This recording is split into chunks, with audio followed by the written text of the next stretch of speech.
হযরত আবু বকর সিদ্দিকের কথা বলছিলাম। তিনি খতমে নবুয়াতের পক্ষে দাঁড়িয়ে মুসাইলামাতুল কাজ্জাবের বিরুদ্ধে 10,000 সাহাবাদের নিয়ে চলে গেলেন। হুজুর আমার বক্তব্য দিতে লাগলেন, এ নবী অনুসারীরা, এ নবী সাহাবারা, আমাদের জীবন আগে না রাসূলুল্লাহ আগে?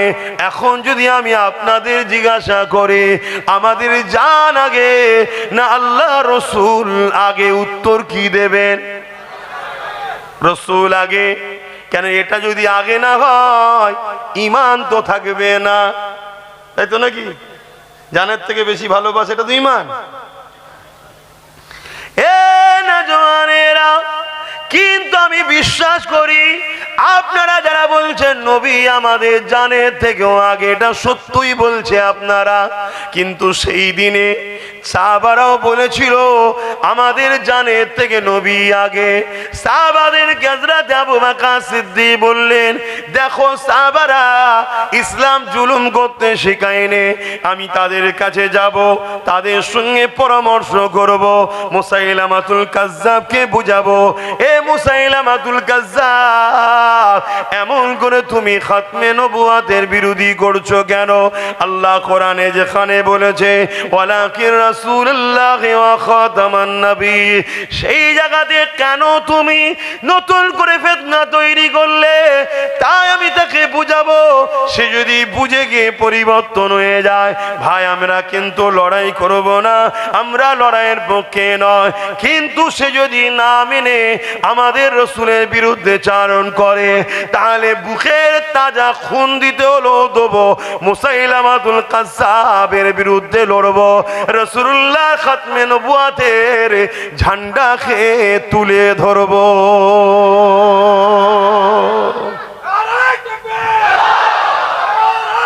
আল্লাহ, আজকেও যদি এমন দিন আসে আমরা 100 বার বুঝাবো, লড়াই নয়, যে অন্যায় হচ্ছে, জুলুম হচ্ছে, বন্ধ করো, জুলুম বন্ধ করো, 100 বার বুঝাবো।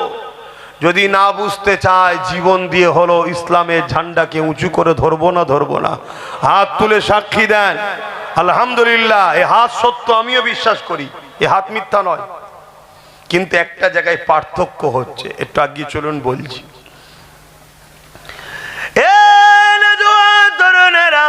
হযরত আবু বকর সিদ্দিক 10,000 সাহাবাদের নিয়ে যাচ্ছে। কেন 10,000 সাহাবাদের নিয়ে গেলেন? কেন? মুসাইলামাতুল কাজ্জাব ইসলাম বিদ্বেষ রাষ্ট্রগুণের সহযোগিতায় 90,000 সৈন্য নিয়ে বসে রয়েছে। ইসলামের বিদ্বেষী রাষ্ট্রগুণ এমন করে মুসাইলামাতুল কাজ্জাবকে 90,000 সৈন্য দিয়েছে, অস্ত্র দিয়েছে, এবং তার দ্বারা ইসলামের বিরোধী করাচ্ছে। এ যুবকেরা, যেমন বিগত দিন কোন এক চরিত্রহীন নারী মহিলা আমার দেশে এসে ইসলামের বিরুদ্ধে বলছিল, হুকুমত তাদেরকে প্রোটেকশন দিচ্ছে, হুকুমত তাদেরকে সহযোগিতা করছে, এ থেকে বুঝে নিতে হবে হুকুমত আমার নবীর বিরুদ্ধে। এই জন্য ইসলামের বিরুদ্ধে যে বলে হুকুমত তাকে বডিগার্ড দেয়, আর ইসলামের পক্ষে যে বলে কারো বিরোধী না করো, শুধু যদি নিজের ধর্মের পক্ষে দাঁড়িয়ে কথা বলে তাকে হুকুমত বন্দি করে, জুলুম করে। এ থেকে বুঝে নেওয়া দরকার এ হুকুমত আমাদের নয়। যেমন কিছুদিন আগে এই বাংলার জমিনে যখন ওয়াকফ আন্দোলন করতে যারা নেমেছিল, হুকুমত তাদেরকে কেস দিয়েছিল, জেল দিয়েছিল। তাদের মধ্যে থেকে একজন সিদ্দিক আকবরের খুন, নবী বংশের আওলাদ পীরজাদা নওশাদ সিদ্দিকীকেও জেল দিয়েছিল। বুঝে লিয়া সেদিনই দরকার ছিল এ হুকুমত আমার রাসূলের দ্বীনের পক্ষে নয়। এ দেখাচ্ছে হাতির দাঁত আলাদা, চিবাবার দাঁত আলাদা। এ সুযোগে রয়েছে, ঠিক সময় আমাদের ডুবিয়ে দিবে। আজকে ডুবিয়ে দিল না, এখন আবার চিটিংবাজি করতে বেরিয়েছে, আবার নতুন করে বুঝাচ্ছে চিটিংবাজি। শুনছেন তো নাকি? কিন্তু জীবনে কখনো ওই লোকগুলোকে মাফ করতে না যে লোক দুমুখ হয়, যে লোক দুমুখ হয় তাকে মাফ করতে নাই। এক, যে লোক বিশ্বাসঘাতক হয় তাকে কোনোদিন মাফ করতে নাই। ইসলামও বলেছে বিশ্বাসঘাতকের মাফ নাই। এবারে আপনারা যদি মাফ করেন, আপনাদের কবর আপনারা নিজেরাই খুঁড়বেন। আবার কি, আমি আবার বলছি, দুদিক দিয়ে আমরা মার খাবো। এক আল্লাহর ঘরের জন্য মার খেতে হবে আমাদেরকে, তার ঘর সে বাঁচাবে, আমাদের পরীক্ষা নিচ্ছে। মনে আছে একবার ফিল্ম বাড়িয়েছিল আমেরিকা, ইনোসেন্স অফ মুসলিম, মনে পড়ছে কি? এটা ছিল আল্লাহর পরীক্ষা আমাদের জন্য। যারা ফিল্ম বার করেছে আল্লাহ তাদেরকে মিটিয়ে দিয়েছে না দেয়নি? সিনেমা হলটা ধ্বংস করেছে না করেনি? সেই কজনের ফাঁসি হয়েছে না হয়নি? তা ফিল্মটা বার করার আগেই হলে তো হলো, ব্রেনটা আল্লাহ যদি খারাপ করে দিত মিটিত না? না, যদি ওই ফিল্মটা না হতো লক্ষ কোটি মোমেন মুসলমানের ইমানের পরীক্ষা নেবে কি করে? এটা সিস্টেম তো, প্রক্রিয়া। এইগুলো দিয়ে আল্লাহ আমাদের ইমানের পরীক্ষা নেয়। আজকে আমাদের ইমানের পরীক্ষা শুরু হয়েছে যে বান্দা তোর জমির জন্য তো ঝগড়া করিস, তোর জায়গার জন্য ঝগড়া করিস, চাকরি বাকরির জন্য ঝগড়া করিস, এবার আমার মসজিদ মাদ্রাসার দুশ্মনী করছে, তোরা কি করিস দেখবো। কথা মাথায় ঢুকছে? তরুণেরা, মুসাইলামাতুল কাজ্জাবকে আল্লাহ পাক তো পাগল করে দিতে পারত। মুসাইলামাতুল কাজ্জাবকে আল্লাহ এই কথা বলার আগে জবান তো বন্ধ করে দিতে পারত। না না না, দুনিয়াকে আল্লাহ দেখাতে লেগেছে। মুসাইলামাতুল কাজ্জাব যখন আমার নবীর বিরুদ্ধে বলবে, সাহাবা হুজুররা কি প্রক্রিয়া দেয় এটা দেখে নাও। যুগে যুগে যুগে যারা ইসলামের বিরুদ্ধে, কোরআন নবী দ্বীনের বিরুদ্ধে হবে, তোমাদেরকে এই রাস্তা অনুসরণ করতে হবে, যে রাস্তা হবে সাহাবাদের রাস্তা। কেন নবী আমার জানিয়ে দিয়েছে, আসাবিকান নুজুমি বিআইদিহি ইক্তাদাইতুম ইহতাদাইতু। আমার নবী বলেছেন সাহাবা হুজুররা হলো আকাশের তারকারা, জিন নাই, যাকেই ধরবে হিদায়েত পেয়ে যাবে। তরুণেরা, হযরত আবু বকর সিদ্দিক 10,000 সাহাবাকে নিয়ে মুসাইলামাতুল কাজ্জাবের বাড়ি চলে গেল। মুসাইলামাতুল কাজ্জাবের কাছে পৌঁছে গিয়ে বলতে লাগলো, হে মুসাইলামাতুল কাজ্জাব, আল্লাহ যেখানে কোরআনে বলছে ওয়ালাকির রাসূলুল্লাহ ওয়া খাতামান নবী, নবী আমার শেষ নবী, কেন আপনি মিথ্যাচার করলে? কেন ফিতনা তৈরি করলে? কেন সমাজে বিশৃঙ্খলা তৈরি করতে লেগেছে? আপনি পরিবর্তন হয়ে যান, তওবা করেন, কথাকে ইগনোর করে না। মুসাইলামাতুল কাজ্জাব আবু বকর সিদ্দিকের কথাকে শুনছে না। তিনি দেখতে লেগেছে আবু বকর সিদ্দিকের সঙ্গে 10,000, আর আমি মুসাইলামাতুল কাজ্জাবের সঙ্গে 90,000 সৈন্য রয়েছে। কারটা বেশি? 90,000 বেশি। তা মুসাইলামাতুল কাজ্জাব ভাবছে 10,000, 90,000, এই সুযোগে আবু বকর সহ 10,000 সাহাবাকেই মেরে দাও। ও জানে না যে কাদের সঙ্গে লেগেছে। এই 10,000-এর কাছে একটা পাওয়ার ছিল, সেই পাওয়ারটার নাম কি? জোরে বলুন। ইমানটা কি? নবীকে জানের থেকে বেশি ভালোবাসা। আপনাদের কাছে আছে তো? যদি থাকে ইনশাল্লাহ বিজয় আল্লাহ আপনাদের দ্বারাই করাবে। জোরে বলুন সুবহানাল্লাহ। আপনি নিজেকে চিনতে পারছেন না, কিন্তু আপনার দ্বারা আল্লাহ করিয়ে নেবে, দেখবেন। কিন্তু আজকে এই সমস্যাটা হচ্ছে, এর পিছনে একটাই কারণ, সেদিন 10,000-ই ইমানদার ছিল। আজকে 10,000 যদি এক জায়গায় জড়ো হয়, ওর মধ্যে 5,000 গাদ্দার মুনাফিক আছে, ঠিক জায়গায় যে গুলিয়ে দিচ্ছে। এই কি হবে বলতে, কি যদি উল্টো কিছু হয়ে যায়, কি হয়, বাঁচতে পারবো তো, পারবো তো? এই যে মানুষের মধ্যে দ্বিধাদ্বন্দ্ব বেঁধিয়ে দেওয়া, যেটাকে বলা হয় মুনাফিকি।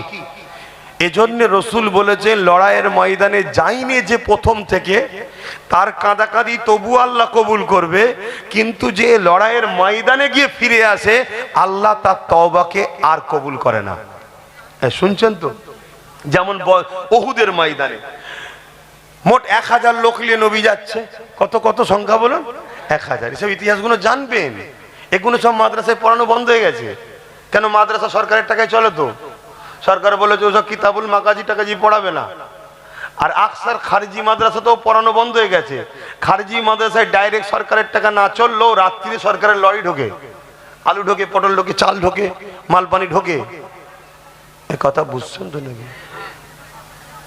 আমি এই জন্য খারাপ ভাই, আমাকে কেউ দেখতে পারে না, এই সব কারণে। দুনিয়া না দেখে, না দেখুক গে যাক, আল্লাহ রসুলের জন্য হক কথা বলতে হবে তো নাকি? তাতে কি রেজাল্ট, কি রেজাল্ট, কি ফাইসাল্লা? ওটা জমিনে হয় না, ওটা আসমানে হয়। আমার কি হবে আগে, ওটা জমিনে ফাইসাল্লা হবে না, ওটা কোনো কোর্ট কাছারি আদালতে হয় না, ওটা ওইখানে হয়, আসমানে হয়। আল্লাহর আরশে ওটা সেটিং হয়। আব্বাস সিদ্দিকীর তকদিরে কি হবে, কথা বুঝে আসছে তো নাকি? অতএব দুনিয়ার কাউকে খুশি করে লাভ নেই, আমাকে খুশি তাকে করতে হবে যিনি দুটো হাত দিয়েছে, জবানে কথা দিয়েছে, যিনি আমার কথা শুনে আমি আসবো, হজ করব। এই এতগুলো লোককে যিনি জড়ো করিয়েছেন তিনি কে?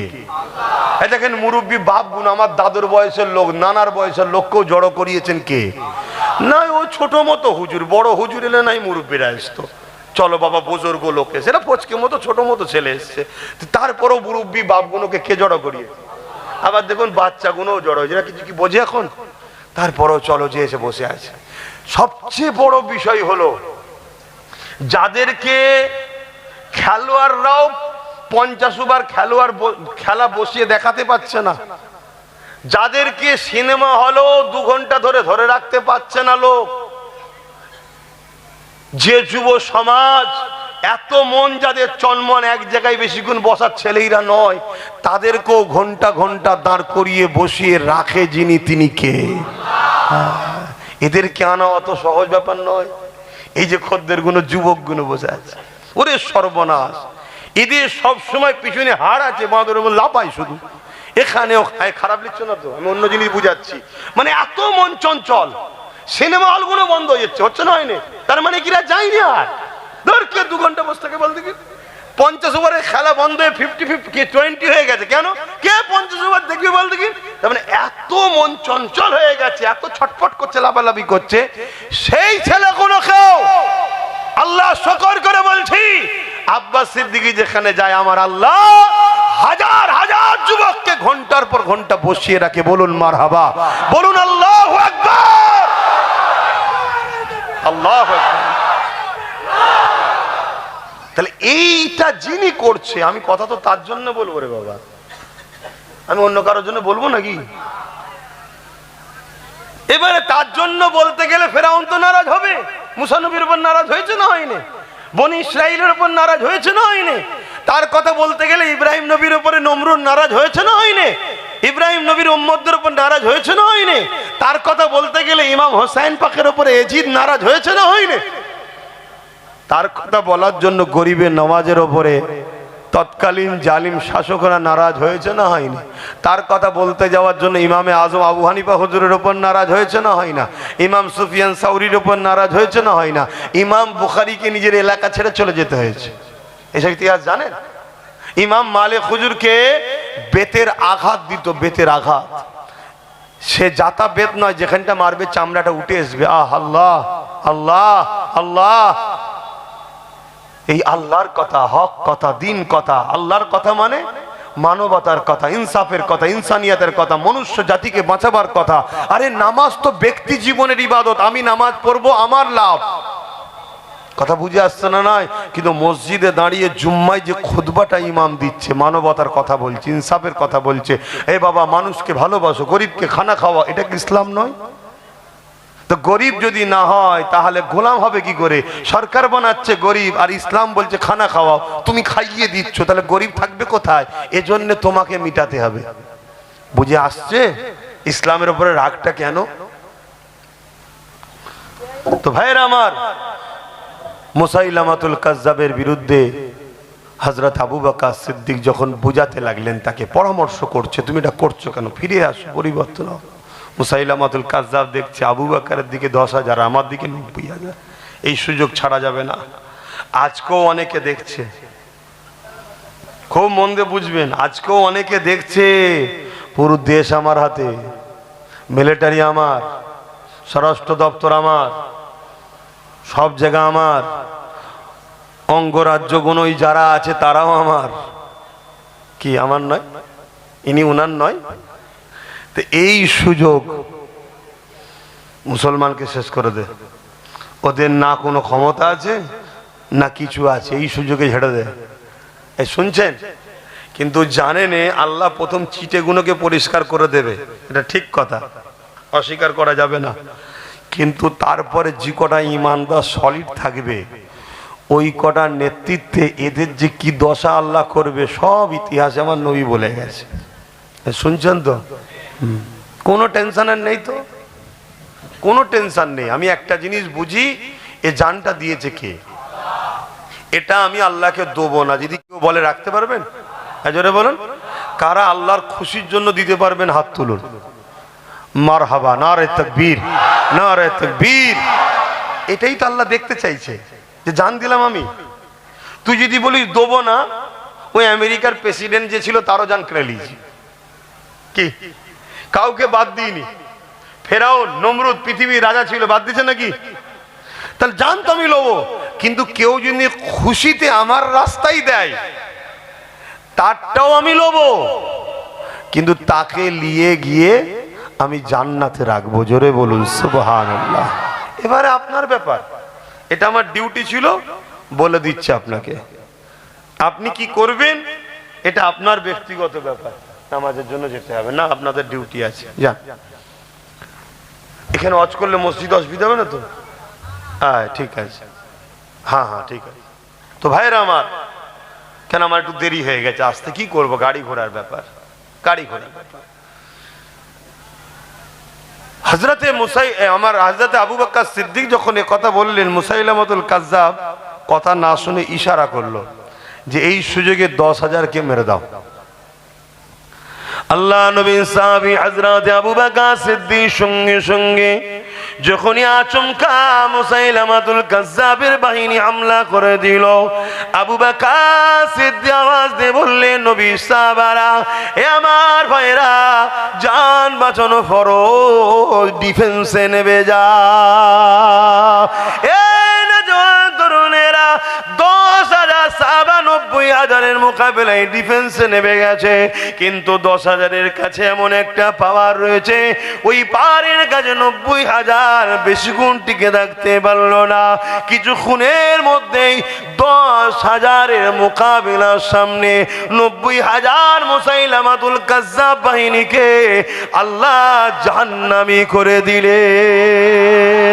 আমার নবী সাহাবায়ের মধ্যে থেকে কয়েকজন নিজের বুকে তাজা খুন দিয়ে দিল, কিন্তু রাসূলুল্লাহর খাতমে নবুয়তের ইজ্জত আবরুর হিফাজতের জন্য জীবন দিয়ে দিল। এই না জওয়ান তরুণেরা, যারা আল্লাহ ও রাসূলের জন্য জীবন দেয় তাদের মরতে দেরি হয়, জান বেরোবার আগে আল্লাহ পাক তাদেরকে জান্নাতটা দেখাতে লাগে। ওরে আমার বান্দার, এটা তোর ঠিকানা। ওই জায়গার দিকে তাকাতে তাকাতে থাকে, এদিকে জানটা বেরিয়ে যায়। রাসূলুল্লাহ বললেন, পিঁপড়ে কামড়ালে জানা কষ্ট হয়, আল্লাহ রাস্তায় যারা জীবন দেয় এদের জান কবজের কষ্টটা পিপিলিকা কামড়ানো থেকে আরো কম কষ্ট হয়। আল্লাহু আকবার, ইয়া রাসূলুল্লাহ, আল্লাহু আকবার। আমার ইসলাম জুলুম করা শিখাই নেই। আমরা কোন হিন্দুদের বিরুদ্ধে নয়, কোন আদিবাসী সাঁওতাল বাগদি কারো বিরুদ্ধে নয়। আমরা মুসলমান হোক আর অমুসলমান হোক, যারা আমার দ্বীনের বিরুদ্ধে তাদের বিরুদ্ধে আমরা যুদ্ধ রাজি আছি, ঠিক না বেঠে? যদি মুসলমানও হয় তার বিরুদ্ধে যুদ্ধ করব, যদি আমার দ্বীনের বিরুদ্ধে হয়। তুমি আমার দ্বীন মানুনি, সেটা তোমার বিষয়, তোমার সাথে আমার যুদ্ধ নেই। তোমার সাথে আমার মানুষ হিসেবে ভালোবাসা থাকবে, মানববন্ধন থাকবে। তুমি ভাই আমার, তুমি বাপ আদম মা হাওয়ারই ছেলে মেয়ে। তুমি হিন্দু তো কি হয়েছে, আদিবাসী তো কি, সাঁওতাল তো কি হয়েছে, আমরা মানুষ, মানববন্ধনে মিলেমিশে থাকবো, একসাথে কারবার করব, ব্যবসা করব, দেশ চালাবো, রাজনীতি করব, সব করব। তুমি আমার ধর্ম মানো তো কি হয়েছে, তুমি তোমার জবাব দেবে, আমি আমার জবাব দেবো। কিন্তু ধর্ম মানার নামেও যদি আমার ইসলামের বিরুদ্ধে কেউ কথা বলে, তাকে আমরা ছাড়বো না। তাহলে ব্যাপারটা বুঝে এসছে? আমরা কোন ধর্মের, কোন জাতি, কোন মানুষের বিরুদ্ধে আমরা কথা বলি না। ইসলাম কখনো কোন মানুষের বিরুদ্ধে লড়াই করেনি। ইসলাম লড়াই করেছে জুলুমের বিরুদ্ধে। বাকি যত ভুল আকীদা ছিল, আমার নবীর আখলাকে তারা নবীর দিবানা হয়ে গেছে। জোরে বলুন সুবহানাল্লাহ। ইসলাম যতবার রাসূল লড়াই করেছে জুলুমের বিরুদ্ধে। কেউ নারীকে জ্যান্ত পুঁতে দিচ্ছে, তার বিরুদ্ধে লড়াই করেছে রাসূল। কেউ গরিবদের ঘরে কৃতদাস দাসী কোমরে বেল্ট বেঁধে বাজারে নিলামে তুলছে, নবী যাদেরকে রুখতে চেয়েছে রোহিনে, তারা নবীর উপরে হামলা করেছে, নবী ডিফেন্সে নেমেছে, যুদ্ধ হয়েছে। বদরের বুকে রাসূলুল্লাহ চলে এসেছে মদিনায়, মক্কা থেকে জোর করে মদিনার উপরে হামলা করতে গেছে, নবী বদরের ডিফেন্স করেছে। নবী ইসলাম কখনো কোনো মানুষের উপরে জুলুম করেনি। ইসলাম বলছে একটা যদি অসহায়ের উপরে কেউ হামলা করে, একটা মানুষকে কেউ যদি হত্যা করে, সে যদি নির্দোষ হয়, পুরো মানুষ জাতিকে হত্যা করার পাপ তার মাথায়, তার আমলনামায় লেখা হবে। তাহলে ইসলাম কত কঠিন বুঝতে পারছেন? অপরদিকে একটা কেউ যদি অসহায় মানুষকে সাহায্য করে, বাঁচায় মানুষ, নাস বলা আছে, মুসলমান বলা নেই, সে যদি হিন্দু হয়, আদিবাসী হয়, তাকেও যদি মানুষ বাঁচায়, আল্লাহ নবী বলছে, পুরো কোরআন বলছে পুরো মানুষ জাতিকে বাঁচাবার নেকি আল্লাহ তাকে দেবে। জোরে বলুন সুবহানাল্লাহ। কিন্তু আমাদের হাতে রাজ পাওয়ার না থাকার দরুন একদল মিডিয়া দিন রাত ইসলাম বিরোধী প্রচার করছে, একদল নেতারা দিন রাত ইসলাম বিরোধী প্রচার করছে। এটা 100 বছর ধরে চলে আসছে, আজকে শেষ স্টপিসে এসে গেছে, আমাদেরকে এবারে নির্মূল করতে চাইছে। এখনো কি নিজের পায়ে দাঁড়ানোর দরকার আছে না নাই? তা আল্লাহ একটু আমাকে বুঝিয়েছে, আমাকে আল্লাহ সেই হিকমত জ্ঞান দিয়েছে, আল্লাহরই হুকুম হয়েছে। তাই আমি আমার ভাইটাকে বলেছি, দেখ আমি তো দিনের প্রচার করি, আমি এই দিকে থাকি, তুই ওই দিকে থাক। এটা কি ভুল করেছিলাম? আজকে বলুন তো, এই মুহূর্তে তার সাথে যদি আরো কিছু থাকতো, চেয়ারের একটা পায়া যদি আমাদের থাকতো, তাহলে আজকে বলুন, যে আমাদের ঘরে বলল কেন্দ্রের সঙ্গে হাত মিলালো, সে হাত মিলাতে পারতো?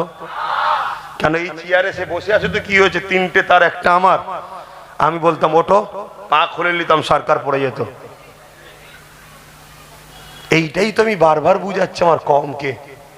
কিন্তু দুঃখ লাগছে কি জানেন, খুব শিগগিরই দেখবেন এই জালিমরাই যখন কোনোভাবে দেখছে আর মুসলমানকে তো বোকা বানানো যাচ্ছে না, সব জেগে গেছে, ওরা নবী বংশের আওলাদ নওসাদের পিছনে চলে যাচ্ছে, তখন দেখবেন নতুন নতুন ছোট ছোট মুসলিম দল খুলে দেবে, দিয়ে আমাদের মধ্যে এক জায়গায় দিয়ে টুকরো টুকরো করে দেবে। তাহলে আপনাদের ঘরেও তো মজবুত হওয়া দরকার, যে এতদিন এই নতুনগুলো ছিলিস কোথায়, কি ভাবা দরকার আছে না নাই? হ্যাঁ, ভাবতে হবে। এটা প্ল্যান চলছে, আল্লাহর পাকের হুকুম। একটু আগে থেকে অনেক কিছু, আল্লাহ সব কথা বলা যায় না, একটু কিছু কিছু ইশারায় বুঝে যায়, আর সেইগুলো দেখি পরিবর্তে যখন বলে ফেলি পরে হয়েও যায়। কিন্তু সবটাই কার হুকুমে হচ্ছে? আল্লাহর হুকুমে। কথা মনে থাকবে, এটা আমার কোনো কৃতিত্ব নয় ভাই, আমি ছোটখাটো মানুষ, গুনাহগার মানুষ, আপনাদের পীরের আওলাদ, আপনাদের পীর ভাই আপনি। তাই আপনাকে আমি বুঝাতে চাইছি, বাঁচাতে চাইছি। যে জায়গা দিয়ে সে আমাকে হত্যা করছে, যে পাওয়ার দিয়ে আমার দিনকে মিটাতে চাইছে, ওই পাওয়ার আমাকে দখল করতে হবে, নচেত বাপ আর ফিরিয়ে আনা সম্ভব নয়। রাস্তায় নামবেন, কেস দিয়ে দেবে, পিটবে, সব তাদের হাতে। কথা বুঝে আসছে? এগুলো মাথায় রাখুন।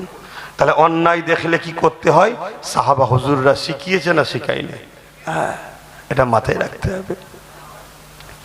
তো সেই সাহাবা হুজুর সিদ্দিক আকবরী ঘরের ছেলে, আজকে তারাও তো অন্যায় দেখলে লড়াই করবে, কি করবে না? করবে না। তাই তো মসজিদকে বাঁচাবার জন্য আমার ছোট ভাই সুপ্রিম কোর্টে পর্যন্ত কেসও করেছে। অনেক হয়তো ভাবতে পারে যে আপনি বড় হয়ে ছোটর কথা বলছেন কেন, না ছোট বড়র ব্যাপার নয়। আমি যখন ওই কাজ করতে পারিনি, ও যখন করছে আমার উচিত ও সাথ দেওয়া। কেন আমি হুজুর মানুষ পাচ্ছি নি, ইনি ইমাম মানুষ পাচ্ছে না, উনি মৌলানা মানুষ পাচ্ছে না, উনি মুদাররিস মানুষ পাচ্ছে না, কেউ যখন একজন মসজিদ বাঁচাবার চেষ্টা করছে, উচিত সবার তার পিছনে গিয়ে দাঁড়ানো। এই জন্য বুঝাচ্ছি। অসুবিধা হচ্ছে না? জলসাই বলছি বলে অসুবিধা হচ্ছে না? অসুবিধা হওয়ার ব্যাপার নেই তো। যদি রাজনীতির নেতারা রাজনীতি ছেড়ে দিয়ে ধর্ম মিটাতে নেমে যায়, তো ধর্মগুরুদের উচিত রাজনীতি দখল করার জন্য আগাতে হবে, ঠিক না বেটে? তখন তারা বলবে যে হুজুর মানুষ হিসাব কি করছিস রে বাবা, মৌলী সাহেব হিসাব কি করছিস? তখন আমরা বলবো তোরা তোদের কাজ কর, তাহলে আমরা আমাদের মসজিদে ফিরে যাই।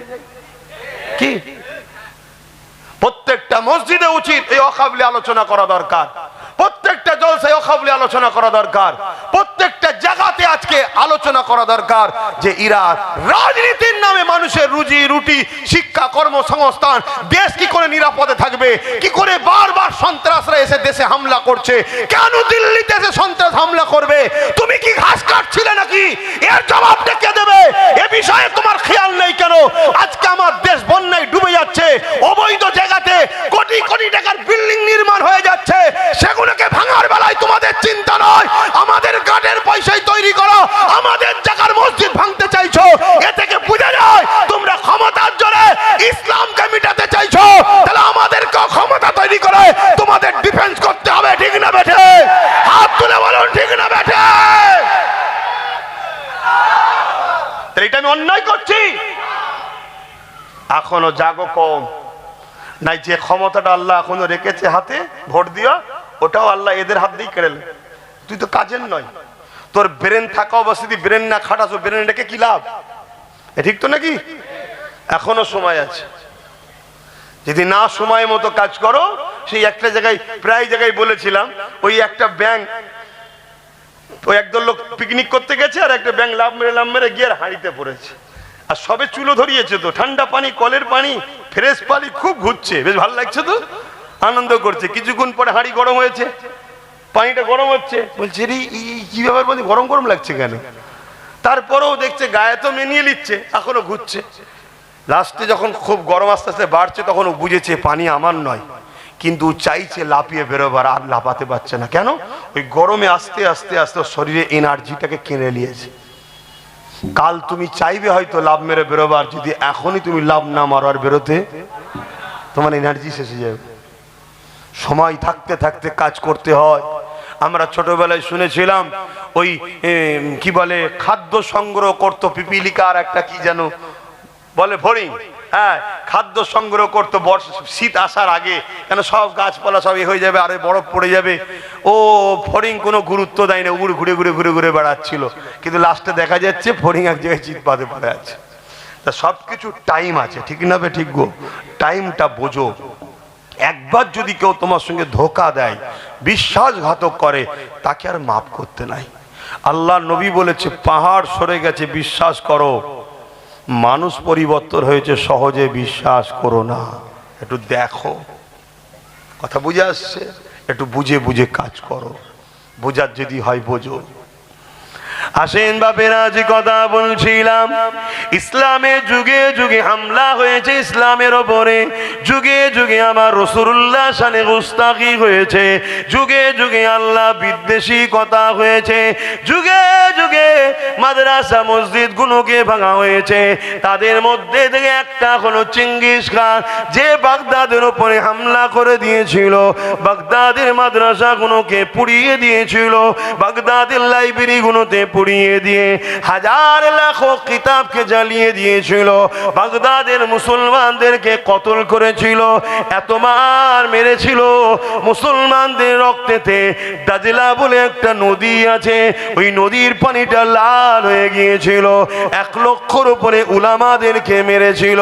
এ আমার ইমাম ভাইরা, এ আমার উলামা ভাইরা, মনে করছেন আমাকে তো বেশ মাইনে দিচ্ছে, আমাকে তো বেশ ভালোই সাথে রেখেছে। না না না, আপনাকে দিয়ে বাকি গুণকে প্রথম মিটানো হবে, তারপরে আপনাকে মিটিয়ে দিয়ে হাতটা পরিষ্কার করে নেবে। কেন ইতিহাসের পাতায় আমরা অনেক শিখেছি গো, যারাই আইএস তৈরি করেছিল, এমন করে রোমকে এমন করে তুরুকে রাশিয়াকে টুকরো করবে বলে কাজ মিটে যাবার পর তারাই হাতটা ছেড়ে নিয়েছিল। তারা তখন নিজেদের ঘরে আবার খাতারনাক আরো তৈরি করে ফেলেছিল। হে যুবকেরা, তরুণেরা, তাই বুঝিয়ে দিয়ে যাচ্ছি, পরিবর্তন হবেন কি না হবেন আপনার বিষয়। আমাকে আল্লাহ ডিউটি দিয়েছে, ডিউটিটা পালন করে যাচ্ছে, এখনো সময় রয়েছে। উলামা ভাইদেরকে বিশেষ করে বলে যাচ্ছি, সর্বপ্রথম জালিমদের টার্গেটের স্থান হলো আলেমদেরকে শেষ করে দেওয়া। কারণ এ জাতি কারো বাপের কথাই চলে না, কারো দাদার কথাই চলে না, এ জাতি যুগে যুগেই চলে। আল উলামা ওয়ারাসাতুল আম্বিয়া, নবীর ওয়ারিস আলেমদের কথাতে জাতি চলে। তাই উলামাদেরকে কতল করে দাও প্রথমে, তার মানে এদের নেতৃত্ব দিবার আর কেউ থাকবে না। তখন এই জাতি দিশেহারা হয়ে যাবে। দিশেহারা যখন হয়ে যাবে, দুজন বলবে ডান দিকে চলো, চারজন বলবে বাঁ দিকে চলো, সামনে বলবে পাঁচজন চলো, পিছনে বলবে পাঁচজন চলো। নিজেদের মধ্যে টুকরো টুকরো টুকরো টুকরো হয়ে যাবে। লাস্টে নিজেদের মধ্যে মতনৈক্য হয়ে মারপিট হয়ে যাবে। আর এই যদি সবার মাঝখানে একটা উলামা থাকে, বাবারা এই দিকে চলো, সবাই তার সাথ দেবে না, দেবে না? এজন্য প্রথম উলামাদেরকে মারবে। আমাদের ইমাম মলিশা আলেমগুলো, হুজুর সাহেবগুলো ভাবছে আমাদের অসুবিধে নেই, গাড়ি পেয়েছি, আলো পেয়েছি, নিউ টাউনে ঘর পেয়েছি, হুতা বাড়ি পেয়েছি, এখানে জায়গা পেয়েছি, আমরা কোনো টেনশনে নেই। কি গো, আমার অসুবিধা হচ্ছে নাকি? আরে কি দিন এসে গেল।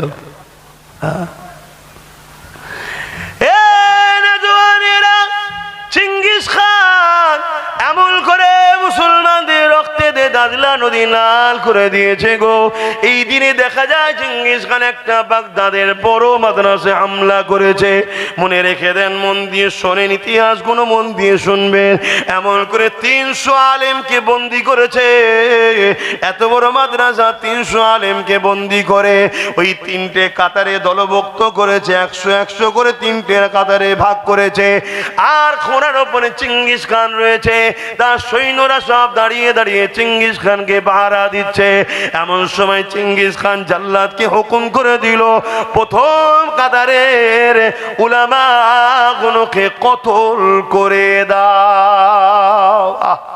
দুনিয়া আমাদেরকে বহুত বাল লুটেছে, দুনিয়া আমাদেরকে প্রচুর কতল করেছে, দুনিয়া আমাদেরকে প্রচুর মার মেরেছে, দুনিয়া আমাদের হাজারো মসজিদ ভেঙেছে, দুনিয়া আমাদের হাজারো মাদ্রাসা ভেঙেছে, দুনিয়া আমাদের লাখো বেটিদের ইজ্জত লুটেছে। এরপরও শোনো দুনিয়া, আমিনাল লালেরই দিন আজও জিন্দা এবং কিয়ামত পর্যন্তই থাকবে। জোরে বলুন সুবহানাল্লাহ। কিন্তু আমরা যতবার মার খেয়েছি, মনে রেখে দিও, আমাদেরকে সামনে থেকে কেউ মিটাতে পারে না। ওই কাছের লোক পিছনে আঘাত করেছে, বন্ধু সেজে পিছনে আঘাত করেছে। দেখেন না, হঠাৎ করে এমন টাইমে আঘাত করলো যে সময়ে মানুষ এসআইআর নাগরিকত্ব থাকবে কি থাকবে না সেই নিয়ে পেরেশান। সেই টাইমে পট করে দেখেন হাত তুলে দিল, দিচ্ছে না, দেয় না, কিভাবে ফাঁসালো দেখলে। এখন মানুষ কোন দিকটা যাবে, এটা ধরবে না ওটা ধরবে, দিশে হারা হয়ে গেছে। কিন্তু আমি আমার নাগরিকত্ব তুলে চিন্তা নেই, ও কবে জমা দিয়ে দিয়েছি, থাকবে কি থাকবে না, যাবে কি যাবে না, ওসব আমি চিন্তা করছি কেন? আমার আল্লাহ জমিন আমাকে পাঠিয়েছে, আমাকে যে সরাতে যাবে আল্লাহ তাকে জমিন থেকেই তুলে দেবে, আমি বিশ্বাস রাখি।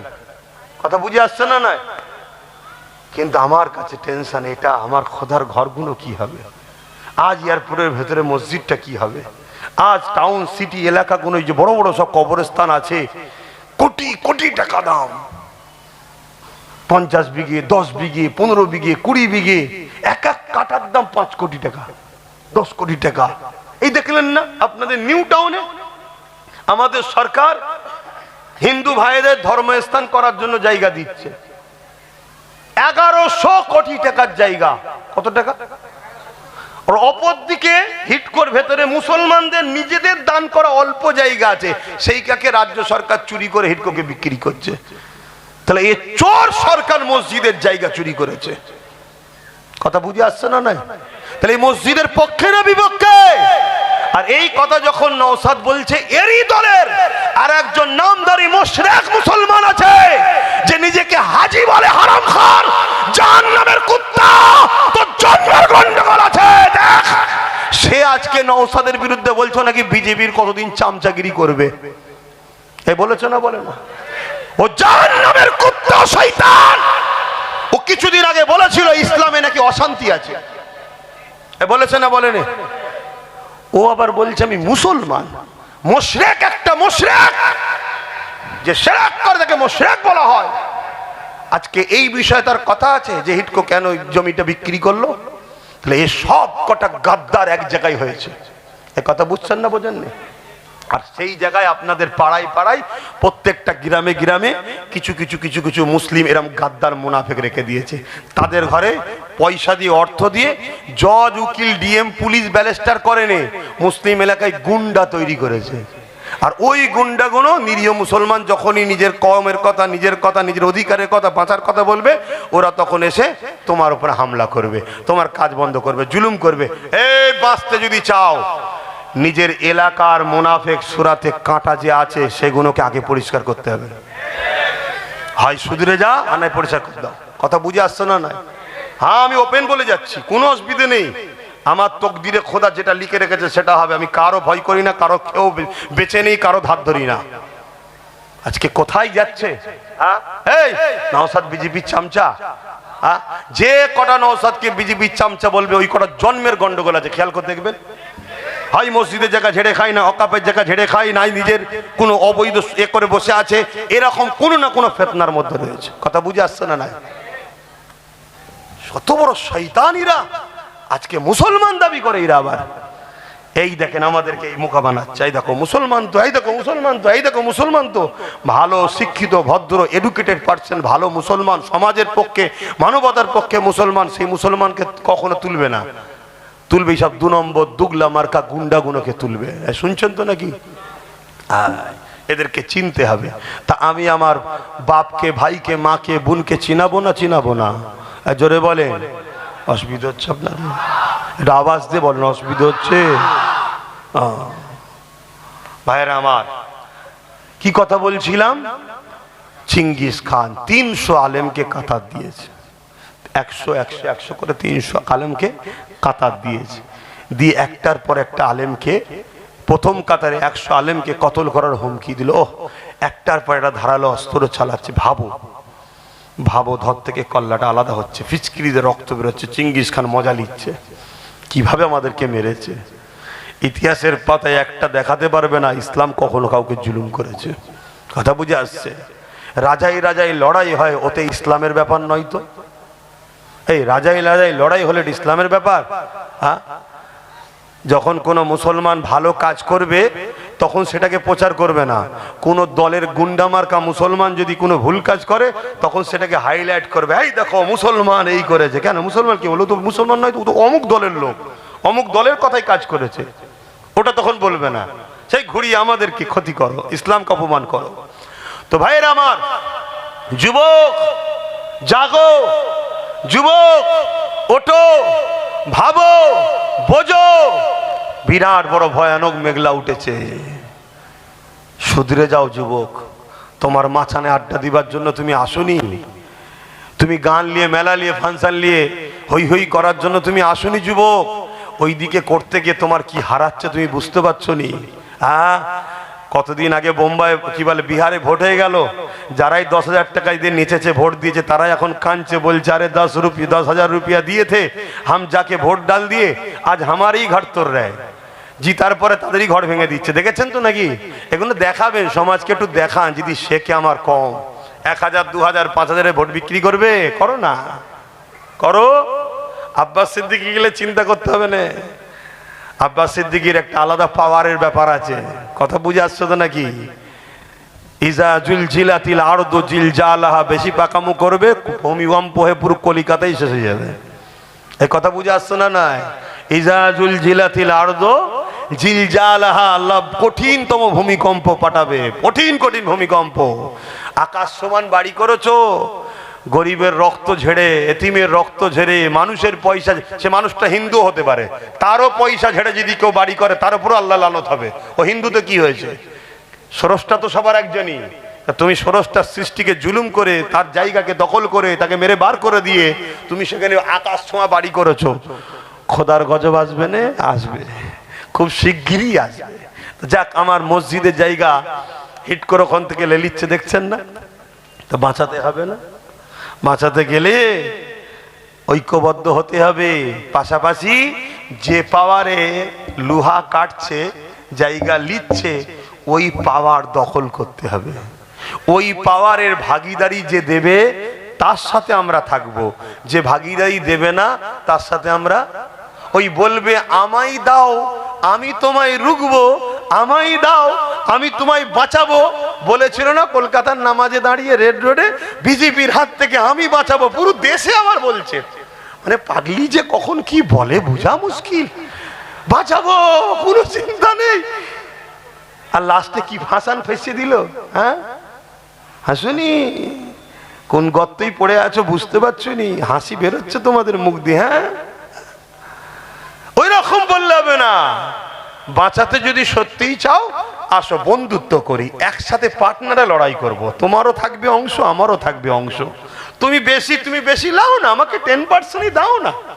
কথা বুঝে আসছে না? ওই চেয়ারের একটা পায়া, ওই চেয়ারের একটা পায়া, এই যে ভাইটা বসে আছে, বসুক না। 3টে পায়া ওনার থাক না, একটা আমাদের থাক। উনি যদি বসে বলে দিল্লি যা, বলবো ওঠ পাটা খুল, পড়বে না? পড়বে না? হ্যাঁ, তো এই পাওয়ারটার দরকার আছে না নাই? এইটাই আমি বুঝাচ্ছি। আসেন বাপ জানেরা, মায়েরা, বোনেরা, হে নবী পাকের প্রেমিকেরা, চিঙ্গিস খান একটার পর একটা আলেমকে হত্যা করার জন্য হুকুম দিল। প্রথম কাতারে 100 আলেম দাঁড়িয়েছিল, দ্বিতীয় কাতারে 100, তৃতীয় কাতারে 100, মোট 300 আলেমের মধ্যে প্রথম কাতারে আলেমকে হত্যা করার ইজাজত দিয়ে দিল। যখনই জাল্লাদ হত্যা করতে লেগেছে, একটার একটা উলামা ধরতে কল্লাখানা আলাদা হতে লেগেছে। ওই প্রথম কাতারে একজন বয়স্ক উলামা ছিলেন, তিনি দ্বিতীয় কাতারে চলে গেলে। চিঙ্গিস খান দেখলো, কিছু বললো না। দ্বিতীয় কাতারে আগে থেকে 100 ছিল, ইনি যখন প্রথম কাতার থেকে দ্বিতীয় কাতারে এলো, 101 জন হয়ে গেল। প্রথম কাতারে 99 জন শহীদ হয়ে গেল। চিঙ্গিস খান দ্বিতীয় কাতারকে হত্যা করার হুকুম দিয়ে দিল।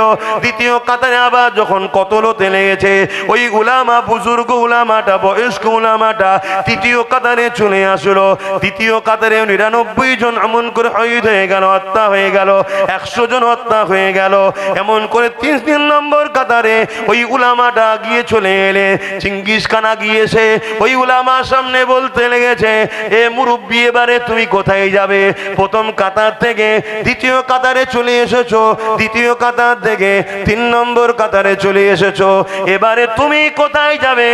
কে তোমাকে বাঁচাবে? এবারে তোমাকে মেরে দেওয়া হবে। আল্লাহ পাকের আলেম বান্দা, তিনি কোনো রকম ভয় না করে আসমানের দিকে মুখটা তুলে বলছে, আল্লাহ রয়েছে। আরো জোরে বলুন সুবহান আল্লাহু আকবার। এ কথা বলতে পারবেন না আপনারা? হ্যাঁ, কিন্তু আপনারা তো এতদিন বলছিলেন বিজেপির হাত থেকে দিদি বাঁচাবে, এই জন্য তো খোদার মার হলো। আল্লাহ সূরা বাকারাতে বলেছে, আমাকে ও আমার হাবিবকে ছেড়ে যার উপরে বিশ্বাস করবে তার দ্বারা আমি আল্লাহ তোমাদের মিটাবো। আজকে হলো না? হলো না? আমাদের তো সেই দিন ভেবে লিয়া দরকার ছিল, যেদিন বলেছিল কোরআন শেষ হবে আমার উন্নতি শেষ হবে না, সেদিন বুঝে লিয়া দরকার ছিল শয়তান আমাদের নয়। কিন্তু সেই দিনের পরেও যখন তুমি আমি তার সাথ দিলাম, তখন তো বুঝে লিয়া দরকার যে আল্লাহ এর হাতে আমাদেরকে মিটাবে, মিটাচ্ছে। ওবিসিটা শেষ, ওবিসি বোঝো, একটাও মুসলমান আর চাকরি আর ভালো জায়গায় পড়াশোনা করতে পারবে না। মুসলমানের ছেলেরা আর যা একটা দুটো ডাক্তার, উকিল, জজ, ডিএম হচ্ছিল, আর একটাও হবে না। তার 12টা বেজে দিয়েছে। খবরই হয়তো রাখো না। আর যখন আমি কটা বলবো, মনে রাখতে হওয়া স্বাভাবিক। একটু খোঁজ লাও, একটু খোঁজ লাও। আব্বাস দা বলছে একটু মিলাও, মিলিয়ে দেখো ভুল বলছি কি সত্য বলছি, একটু যাচাই বাছাও তো করো। যদি ডাইরেক্ট বিশ্বাস করতে নাও পারো, যাচাই বাছাই তো করো। যেই বললেন আল্লাহ আছে, চিঙ্গিস খান রেগে গেছে। আল্লাহর নাম শুনে চিঙ্গিস খান রেগে গেছে। রেগে গিয়ে জাল্লাদকে হুকুম করেছে, আগে এই বয়স্ক উলামাটাকে কতল কর। ব্যাস, চিঙ্গিস খানের মুখ দিয়েও যে এই হুকুমটা বেরিয়েছে, আমার আল্লাহর খেল শুরু হয়েছে। বলুন আল্লাহু আকবার। প্রথমে এটা দিল থেকে বলে নিন আল্লাহু আকবার। তার মানে আল্লাহ তিনি যিনি সব থেকে মহান। আছে তো নাকি আল্লাহ? সেই ক্ষমতা আছে তো? হ্যাঁ, আল্লাহ সাইয়্যুন কাদির, তিনি তো একমাত্র শক্তিমান। আল্লাহুস সামাদ, তিনি কারো মুখাপেক্ষী নয়, কোনো দুর্বল তেনাকে স্পর্শ করতে পারে না। সুবহানাল্লাহ, আল্লাহ সেই পবিত্র সত্তা যে সমস্ত বুরাই, দুর্বল, কমজোর থেকে যিনি পাক পবিত্র। জোরে বলুন সুবহানাল্লাহ। ব্যাস যেই এ কথা বলেছে চেঙ্গিস খান, আমার আল্লাহ পাকের খেল শুরু করে দিয়েছে। ইশারা হয়ে গেছে, আল্লাহর ইশারাতে গাছের পাতাও লড়ে, তাই তো নাকি? হ্যাঁ, ঘোড়া লাফানো শুরু করেছে। তো এমন লাফাচ্ছে, ঘোড়াকে আর থামাতে পারছে না চেঙ্গিস খান, লাগাম ধরে কোনোভাবে পারছে না। ওই দৃশ্য দেখতে সব ব্যস্ত। চেঙ্গিস খান কতল না করে দাঁড়িয়ে গেছে। এবারে ঘোড়া ছুট দিয়েছে, ঘোড়া পিছনে এবার তার যত সৈন্য সামন্ত ছিল, সর্দার রাজাকে চেঙ্গিস খানকে বাঁচাবে বলে তারাও ছুটছে, চাল্লাদ অস্ত্র ফেলে দিয়ে ছুটছে। লাস্টে ঘোড়া ছুটছে, লাফাচ্ছে, ইদিক উদিক করছে। একটা সময় ডিসব্যালেন্স হয়ে চেঙ্গিস খান ঘোড়ার পিঠ থেকে পড়েছে, কিন্তু একটা পা ঘোড়ার পা রাখার পাদানিতে জড়িয়েছে, আর একটা পা ঘুরে পড়েছে। এই অবস্থায় চেঙ্গিস খানের কখনো পাহাড়ে পাথরে আঘাত দেয়, গাছে আঘাত দেয়, চেঙ্গিস খানকে ঘোড়া এইভাবে দোদগে ছিন্ন বিচ্ছিন্ন করে। চেঙ্গিস খান যখন মরে জাহান্নামে ঢুকে গেছে, তারপরে ঘোড়া দাঁড়িয়েছে। বলুন আল্লাহু আকবার, বলুন আল্লাহু আকবার, বলুন আল্লাহু আকবার। জন্মেছি একদিন, মরবো একদিন, যেদিন আমার কপালে আছে সেদিন হব। ঘরে বিছানায় শুয়ে শুয়ে মরার থেকে আল্লাহর হয়ে মরিছি, এটা যদি প্রচার হয়, এটা যদি আল্লাহ কবুল করে, এর চেয়ে বড় সৌভাগ্যবান আর কি আছে? কিসের এত টেনশন, কিসের এত চিন্তা? গুলি দেখছো, বোম দেখছো, বন্দুক দেখছো, ও সব কিচ্ছু দেখে লাভ নেই। তোমার কাছে যদি ইমানের পাওয়ার থাকে, অর্থাৎ নবীর প্রেম ও আদব, তাহলে মনে রেখে দিও, পারমাণবিক বোমাও তোমার কিছু করতে পারবে না। তার প্রমাণ একটা দিয়ে যাচ্ছি, গল্প বলছি না। ওই বাগদাদের জমিনে আমেরিকা হাজার হাজার মিসাইল ফেলেছিল, একটাও ফাটেনি। কেন? বাগদাদের বুকে নবীর প্রকৃত গোলাম 850 বছর আগে চলে গেছে, তো কি হয়েছে? আজও বাগদাদি আছে, বড় পীর আব্দুল কাদের জিলানী আল বাগদাদি আল হাসানি আল হোসাইনি, জোরে বলুন সুবহানাল্লাহ, তিনি রয়েছে। কথা মাথায় ঢুকছে? আল্লাহ দেখুন কি পাওয়ার দিয়েছে। নবীকে ভালোবাসেন, নবীকে প্যার করেন। আমি ব্যবসা করব, কারবার করব, রাজনীতি করব, সে তার কি ধর্ম আমি দেখবো না, আমি রাজনীতি করছি, সে জনগণ ও দেশের সেবক হবে, করো, ততক্ষণ পর্যন্ত যতক্ষণ সে না তোমার দিনের বিরুদ্ধে যাবে। কথা মনে থাকবে। এখানেই কেউ বলেছিল মাদ্রাসায় জঙ্গি তৈরি হয়, আমরা উপযুক্ত তাকে জবাব দিয়েছি, আলহামদুলিল্লাহ, ভালো কথা, ঠিক, এটাই তো দরকার। তবেই তো জালিমরা বুঝবে যে মুসলমানদেরকে ঘর দিউনি, চাকরি দিউনি, জমি দিউনি, টাকা দিউনি, বাড়ি দিউনি, সব দিউনি, ভয় দেখিয়েছো বিজেপি, তাও সব ঠিক আছে, কিন্তু যখন ইসলামের ব্যাপার হবে তখন মুসলমান ফেরাউন, নমরুদ, আবুজিল, উদবা, সাইবা কাউকে ভয় করেনি। আজকের আমেরিকা হোক আর মোদি হোক, কাউকে ভয় আমরা করিনি। এটা প্রমাণ দেওয়া দরকার আছে না? নাই, এটাই তো দরকার। আর যদি না হও, তুমি কোনো জালিমের হাত থেকে তবুও লড়াই করে বাঁচতে পারবে, আল্লাহর আযাব থেকে বাঁচবে কি করে? কথা বুঝে আসছে? অসুবিধা হচ্ছে? ওরে বাবা, অনেক বেজে গেছে, অনেক বেজে গেছে, তো থাক, এই পর্যন্তই থাক না। আমি একটু সালাম দেবো, তারা পরে একটা ছোট্ট কথা বলবো। আমি বলেছি টিএমসি কে ভোট দেওয়া হারাম, শুনেছেন আপনারা? হ্যাঁ শুনেছেন। আমি কিন্তু ওইটুকু কথা বলিনি, ওর পরে অনেক কথা আছে, ওর আগেও অনেক কথা আছে, মুনাফিকরা কেটেছে। এই পুরো বিষয়টা একটু খুলে বলতে চাইছি, আপনাদের শুনতে অসুবিধা আছে? একটু হাত তুলে বলুন কারা শুনবে। আলহামদুলিল্লাহ। তার আগে একটু নবীকে সালাম দিয়ে লি। ইয়া নবী সালাম,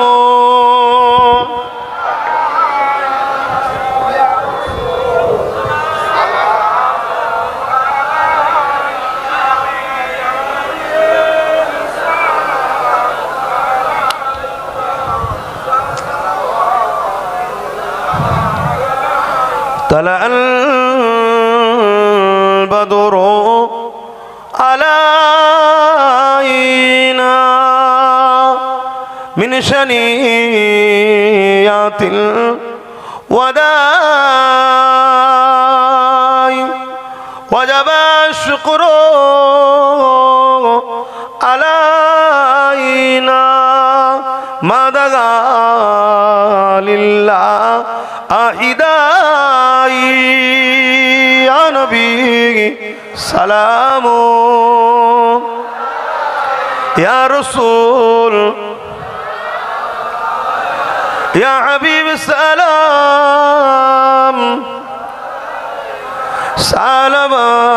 সালামাতুল্লাহ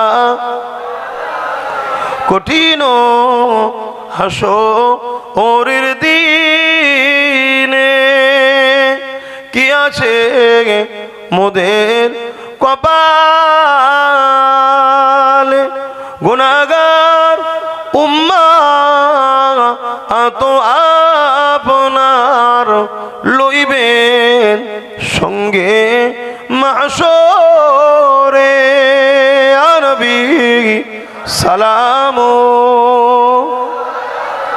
ইয়া রাসূল ইয়া হাবিব সালাম সালাওয়াতুল্লাহ